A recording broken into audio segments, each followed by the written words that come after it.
करने वाले हैं कि आपको थंबनेल देखकर तो समझा ही होगा, उसकी कोई मुझे ये नहीं है, श्योरिटी नहीं है कि आज की वीडियो में हम लोग ये देखेंगे कि YouTube का एनालिटिक्स कैसे काम करता है। जैसे कि सबको पता है कि YouTube को अगर हमको सक्सेसफुल करना है तो आपको दो चीज़ों की बहुत जरूरत पड़ती है। सबसे पहले अपने को 1000 सब्सक्राइबर्स लगते हैं और 4000 की वॉचिंग लगती है।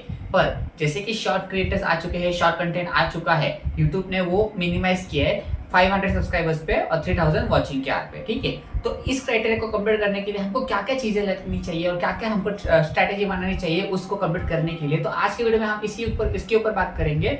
बाकी तो थंबनेल लेके तो आप समझते रहो। ठीक है, तो सबसे पहले हम बात करेंगे कि 1000 सब्सक्राइबर्स पार करना इतना आसान नहीं है, क्योंकि जैसे जैसे आप एक एग्जांपल ले रहा हूँ, ये पॉइंट ऑफ व्यू अलग है इस चीज के अंदर से। जैसे कि आप लोगों ने एग्जाम देखी रहेगी अलग अलग, जैसे कि जेडब्ल्यू की होती है, अलग अलग चीजें होती है, आईआईटीज होती है, आईआईएम्स होते हैं, पर उधर कुछ ही बच्चे एनरोल कर पाते हैं और कुछ ही बच्चे आगे जाते हैं एडवांस जेडब्ल्यू देके। ठीक है, पर यहाँ पे आप लोग को हर एक यूट्यूबर्स के साथ अलग से कंपटीशन लेना पड़ेगा, क्योंकि यहाँ पे हर कोई अलग लेवल पे अर्न करके कंटेंट बना के अर्न कर रहा है। ठीक है, तो यहाँ पे हो रही है अलग लेवल पे मार्केटिंग।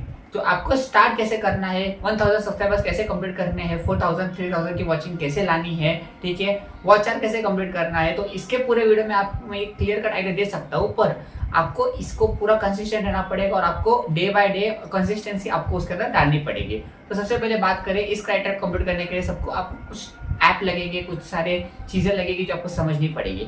एल्गोरिथम कैसे वर्क करता है, क्या है यूट्यूब के बारे में। ठीक है, तो सबसे पहले आप लोग जिस कंटेंट के ऊपर नीश बना रहे हो या नीश है जो आपका कंटेंट का, वो आप क्लियर कट रखो। जैसे कि मेरा नीश कौन सा है, एजुकेशन है, तो मैं एजुकेशन के मीडियम से आपको वीडियोस कंटेंट प्रोवाइड करता हूँ। ठीक है, सेकेंडली आप गेमिंग कर सकते हो, थर्ड लेवल पे आप व्लॉगिंग कर सकते हो, कुकिंग चैनल अलग अलग सीन्स होते हैं। ठीक है, फिर आप पॉडकास्ट के चैनल जो आज तक बहुत बूम हो रहे हैं अभी 2025 के अंदर, ठीक है, आप वो चैनल बना सकते हो।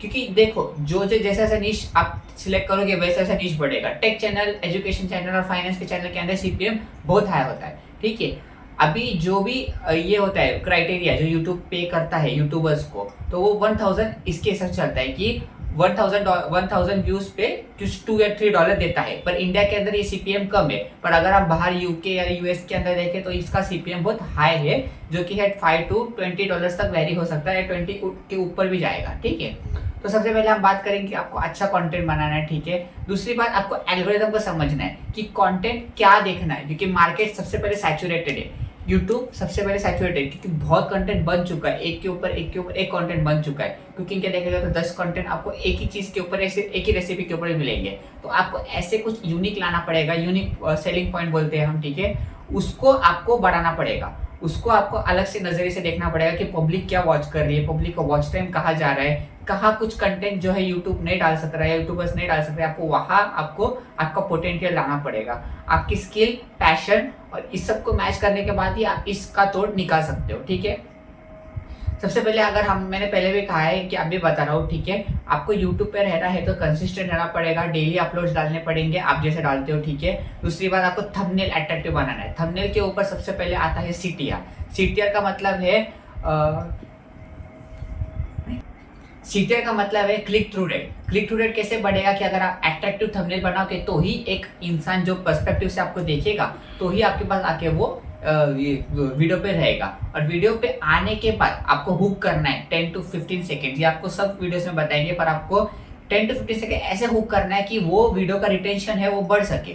ठीक है, सबसे पहले आपको नीश सिलेक्ट करनी है अपने यूट्यूब चैनल के लिए।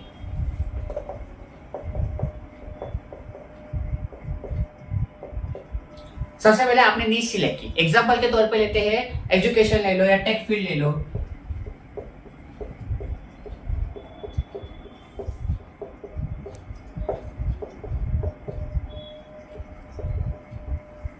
ये 3 निश मैंने सिलेक्ट किए। ठीक है, इसके अंदर से आप कौन सा भी ले सकते हो, ऐसा कुछ ये नहीं है, क्या बोलते हैं, assumptions नहीं है कि भाई यही लेना है क्या ये नहीं लेना है। ठीक है, आप इसमें कौन सा भी सिलेक्ट करो। मैं आपको ये बता रहा हूँ कि इस निश के हिसाब से आपका सीपीएम बढ़ेगा। सीपीएम बढ़ेगा मतलब आपको कितना डॉलर पे वो पे करेगा, क्योंकि जो भी यूट्यूब पे करता है उसके एक मार्जिन होता है, वो एक एल्गोरिथम सेट है। जैसे कि आपको 1000 व्यूज पे वो $2 पे करता है, $2 पे करता है। तो ये $2 वेरी होंगे अकॉर्डिंग टू सीपीएम। अगर इंडिया में कोई देख रहा है वो वीडियो के अंदर तो सीपीएम वैरी करेगा $2 to $3, ज्यादा से ज्यादा $5। पर अगर बाहर देश कौन से तो भी आउट ऑफ कंट्री का अगर समझो कि यूएस, यूके या यूरोप में से कोई देख रहा होगा अलग अलग कंट्रीज में से, तो वो वैरी करेगा $5 to $20 के बीच में, $20 के ऊपर। तो ये चीजें हैं जो आपको ध्यान में रखनी चाहिए कि इंडिया में सीपीएम बहुत कम है, पर अगर आप उसके कंसिस्टेंट रहते हो या आप एवरग्रीन वीडियो बनाते हो। एवरग्रीन वीडियो मतलब क्या कि जो व्यूज आते ही जा रहे आते ही जा रहे आते ही जा रहे आफ्टर मोनेटाइजेशन, कि ऐसे नहीं कि अगर आपको समझ रहा होगा कि भाई मोनेटाइजेशन के पहले जो व्यूज आए हैं उसका भी आपको रेवेन्यू मिलेगा, कि नहीं, ऐसे नहीं होगा। मोनेटाइजेशन करने के बाद जितने आपने अपलोड्स डाले हैं, जितने आपने अपलोड हो चुके हैं डाल के, उन सबका जो भी व्यूज आगे बढ़ेगा पर वीडियो का आपको कॉस्टिंग मिलेगी। ठीक है, अब अगर मैंने आपको बता दिया कि 1000 व्यूज पे $2 या $3 मिलता है, इंडिया के सीपीएम के हिसाब से आप उसको कैलकुलेट करके देख सकते हो। तो आप ऐसे एज्यूम करो कि अगर समझो 1 मिलियन व्यूज आए हैं वीडियो के अंदर, ठीक है, इसको मल्टीप्लाई करो $2 के साथ, तो आपको डिवाइड करो 1000 के साथ, तो आपको एक पूरा एक क्लियर कट अमाउंट मिलेगा। तो आपको समझेगा कि यूट्यूब कितना पेमेंट करता है एक वीडियो के पीछे। वही आप पेमेंट कर सकते हो 50K व्यूज के अंदर, वही आप देख सकते हो 1 लाख व्यूज के अंदर। तो ये क्राइटेरिया आप कंप्यूटर करके कैलकुलेट करके देखो। अभी तो मैं इसको रिवील नहीं करूंगा, पर आप वीडियो के अंदर पूरे देखो और आपको अच्छी अच्छी चीजें बताता हूँ। इसके पहले मुल्तान क्लास को फॉलो करो, सब्सक्राइब करो, और हमारे पेज जो है इंस्टाग्राम को उसको भी फॉलो करो। ठीक है, अभी आपको मैंने ये क्राइटेरिया बता दिया अमाउंट कैसे पे करता है। अगर कुछ कुछ लोगों के मन के अंदर ये भी बात थी कि भाई रेवेन्यू जो है, जो हमने मोनेटाइजेशन स्टार्ट किया है, जो रेवेन्यू हमारे व्यूज पे वीडियोस पे व्यूज आ चुके हैं, उसका भी पैसा मिलता है क्या? तो मैंने आप बात ये भी क्लियर कर ली कि नहीं, जो एवरग्रीन वीडियो होगी या जो मोनेटाइजेशन करने के बाद चैनल के जो व्यूज आ रहे हैं वीडियो पे, उसका ही पेमेंट आपको मिलेगा। उसके पिछले जो व्यूज आए हैं उसका नहीं मिलेगा, जो आपने मोनेटाइजेशन करने से पहले अपलोड किए या उसके व्यूज आए हैं। अभी जो वीडियो है, समझो एक एग्जांपल लेते हैं इसके तौर पे, आज मैंने एक वीडियो डाला, उसका व्यूज गया 1000। एक महीने के बाद मोनेटाइजेशन होने के बाद मुझे उस वीडियो पे आया है 1 लाख, तो मुझे वो 1000 व्यूज का पेमेंट नहीं मिलेगा, पर मुझे जो 1 लाख व्यूज आए हैं उसका पेमेंट मुझे मिलेगा। अब वो आप कैलकुलेट करके देख सकते हो। अभी आप तो होशियार हो, मैंने आपको बता दिया क्लियर वीडियो पे कि क्या करना है क्या नहीं। ठीक है, दूसरी बात ऐसी है कि आपको नीश सिलेक्ट करनी है, नीश के हिसाब से आपका सीपीएम देखना पड़ेगा, क्योंकि व्लॉगिंग को, गेमिंग को सीपीएम बहुत कम है, और टेक चैनल और फाइनेंस चैनल और ये अपना एजुकेशन चैनल के अंदर सीपीएम बहुत हाई होता है। तो सीपीएम पकड़ के चलो $3 to $50 के अंदर, $3 to $150 के अंदर। तो ये इंडिया का सीपीएम है। अगर आप अलग अलग देशों में देखोगे तो वो सीपीएम बढ़ेगा और कम भी हो सकता है, ये वैरी हो सकता है अलग अलग कंट्रीज के हिसाब से। ठीक है, और एक चीज ऐसी थी कि भाई अगर एड रेवेन्यू से जो अकाउंट है उसके अंदर से अगर आपने बैंक से पैसा लिया तो उसके अंदर कुछ चार्ज लगता है क्या? नहीं, उसके अंदर भी कुछ चार्ज होगे नहीं। वो कभी कभी चार्ज हो सकते हैं क्योंकि वो इंटरनेशनल बैंक से तो अपने अकाउंट में आने के लिए पैसा थोड़ा चार्ज कर सकता है अलग अलग आपकी बैंक के हिसाब से, तो आपको उसमें थोड़ा पूछताछ करना पड़ेगा, इन्फॉर्मेशन निकालना पड़ेगा। तो वो बात की बात है। तो सबसे पहले आपको मोनेटाइजेशन के लिए सबसे पहले चाहिए 1000 सब्सक्राइबर्स और 4000 की वॉचिंग, तो आपको नीश लिस्ट देखना पड़ेगा। ठीक है, दूसरी बात आपको कंसिस्टेंट रहना पड़ेगा, आपका वैल्यूएबल कंटेंट यहाँ पे मैटर करता है। ठीक है, आप क्या प्रोवाइड करते हो आपके ऑडियंस को। ठीक है, फिर तीसरी चौथी बात आती है कि आपका थंबनेल सबसे ज्यादा इंपॉर्टेंट है। थंबनेल अगर आपने अच्छा बनाया तो आपका बढ़ेगा सीटीआर। अगर आपका सीटीआर बढ़ा, सीटीआर मतलब क्या, मैंने आपको अभी भी बताया, पहले बता रहा हूँ कि क्लिक थ्रू रेट, कि अगर एक व्यूवर्स को आगे एल्गोरिदम पे वो यूट्यूब के पेज के ऊपर दिखा आपका वीडियो तो उसने क्लिक किया, उसको बोलते हैं क्लिक थ्रू रेट। और रिटेंशन मतलब क्या, कि अगर मैंने वीडियो डाला है तो कितने लोग वापस देखने आ रहे हैं, उसको बोलते हैं रिटेंशन। अब रिटेंशन बढ़ाने के लिए आपको सबसे ज्यादा इंपॉर्टेंट चीज लगेगी पूरे वीडियो के अंदर, वो है एडिटिंग।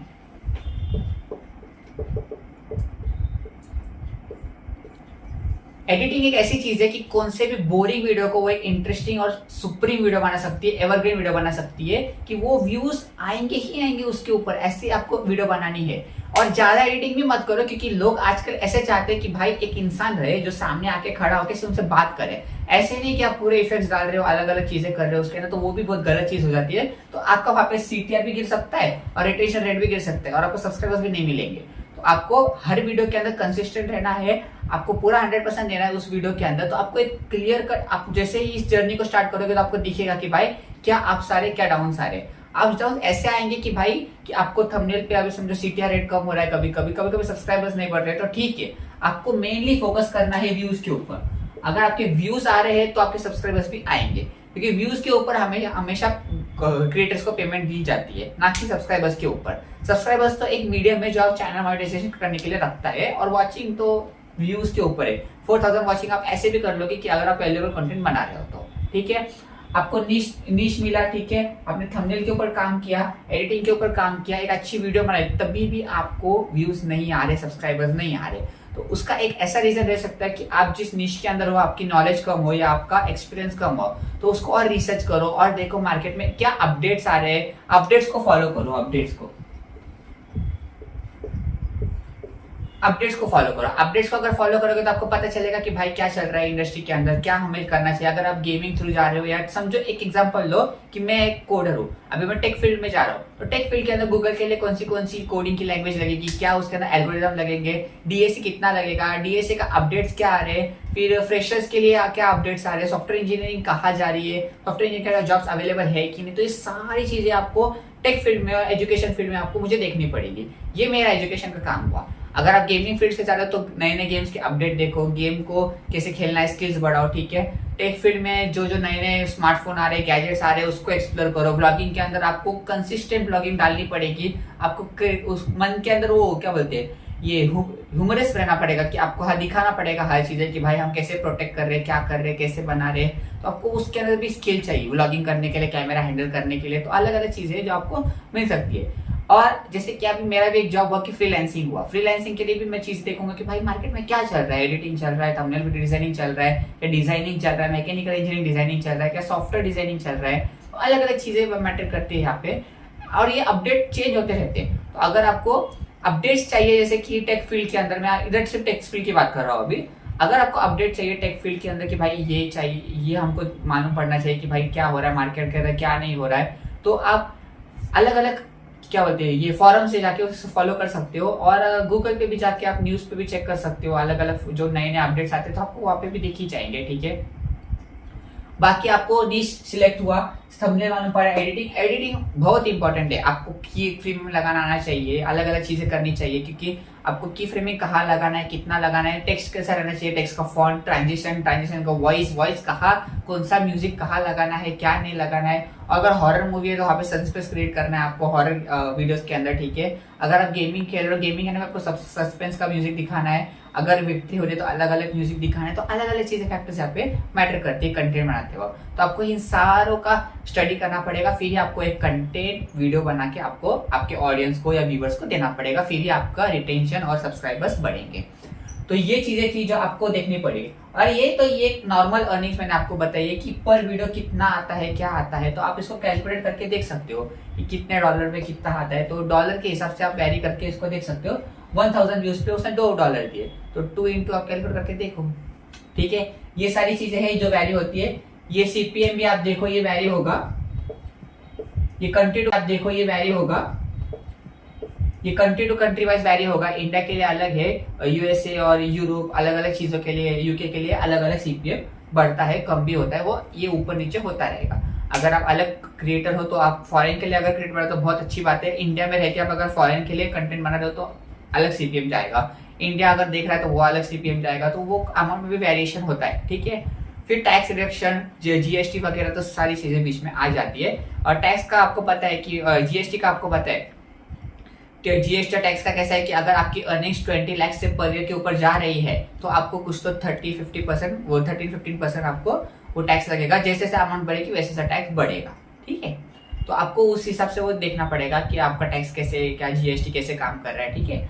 और दूसरी चीजें ये थी कि अगर आपको कंटेंट बना रहा है तो आपको कैसे बनाना है, क्या नहीं बनाना है। अगर आप हॉरर कंटेंट बना रहे हो तो उसके लिए अलग स्ट्रैटेजी है। अगर आप टेक फील्ड में आ रहे हो, जैसे कि कोडिंग हुआ या गैजेट्स, न्यू फोन्स या ये अपलोड हो रहे हैं, ठीक है। और पॉडकास्ट अगर आपको चाहिए तो फिर आपको उसका थोड़ा सा क्रिटिकल काम हो जाएगा, क्योंकि आपको सबको कोल्ड मेल करने पड़ेंगे यहाँ पे फ्रीलांसिंग के अंदर। और पॉडकास्ट के अंदर यही प्रॉब्लम है कि आपको कोल्ड मेल और कोल्ड कॉलिंग करनी पड़ेगी सब लोगों को, कि भाई आपको उनको ये करना पड़ेगा, एश्योरिटी देनी पड़ेगी कि हमारे स्टूडियो पे आओ या हम आपके पास आते हैं तो आपका एक कंटेंट बनेगा, आपको उधर कंटेंट बनाना पड़ेगा।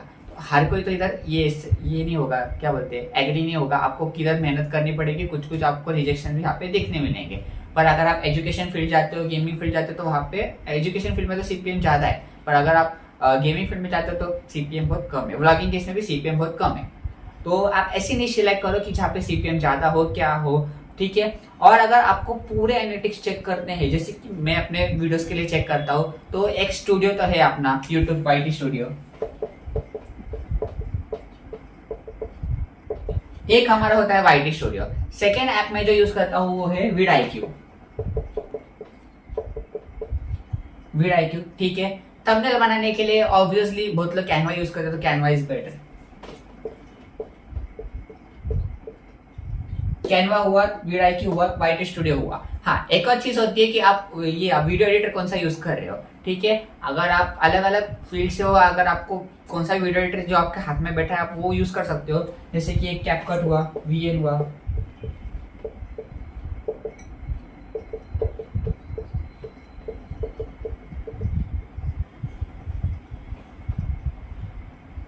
ठीक है। और अगर आप प्रीमियर ले सकते हो तो एडोबी प्रीमियर प्रो के लिए भी जा सकते हो, ठीक है। और डाविंची रिजॉल्व इज बेटर, क्योंकि वो अलग ही लेवल पे जाएगा, आपका साउंड म्यूजिक सब आसानी से काम हो जाएगा उस सॉफ्टवेयर के अंदर। और उस सॉफ्टवेयर के अंदर कैसे कि आपके लैपटॉप को कंपेटेबल रहना चाहिए, उस सॉफ्टवेयर के अंदर ज्यादा वो गर्म नहीं होना चाहिए, तो फिर अलग अलग चीजें आती है वहाँ पे। तो ये सारा ओवरव्यू था कि भाई कैसे क्या करना है, कंटेंट कैसे बनाना है, ठीक है। और अपलोडिंग का भी एक टाइम रखो, स्टार्टिंग में तो आपको करना ही है अपलोड की, जितना आपको टाइम मिले, जैसे से टाइम मिले रोज अपलोड करो, क्योंकि कंसिस्टेंसी वहाँ पे ही आएगी और आपके जो भी एंगेजमेंट रहेगी वो ऑडियंस जो रहेगी वो एंगेज रहेगी आपके साथ। स्टार्टिंग में एंगेजमेंट मिलेगी नहीं, सब्सक्राइबर्स नहीं मिलेंगे मुझे पता है, पर आपको कंसिस्टेंट रहना पड़ेगा इस चीज के अंदर, तो ही आपको अच्छे से अच्छा एक व्यू, अच्छे से अच्छा आप अगर उसके अंदर टाइम देते हो तो आपको उसका सब्र का फल मिलेगा ही। तो आज की वीडियो में हम लोगों ने देखा कि भाई कंटेंट कैसे बनाना है, क्या करना है। तो अगर आपको वीडियो पसंद है तो वीडियो को लाइक और चैनल को सब्सक्राइब करके जाओ। मैं मिलता हूं तुम लोगों को नेक्स्ट वीडियो में।